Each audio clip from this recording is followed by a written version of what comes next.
السلام عليكم. شفتي لا عندك المشكل دابا ديال داكشي ديال الكزيمه وديك الحكه، ولا عندك داك الحروق، فهمتي؟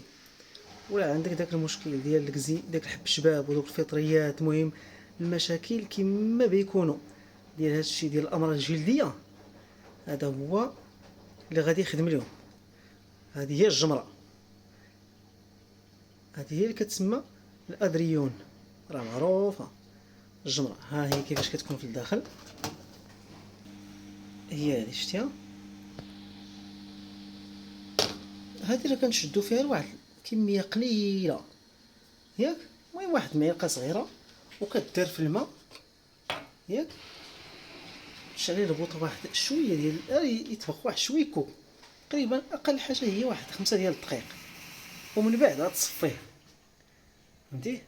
بهاد الطريقه نوريك هكا، هاد الكميه هكا بحال هكا.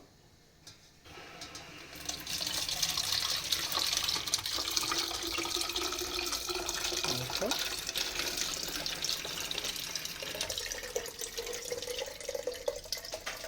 ياك، ومن بعد تعمرها القريب بحال هكا، تبقى ترش بها جميع البلايص اللي عندك فيها الكزيمه ولا الحكه، الامراض الجلديه، تبقى ترشهم عليها.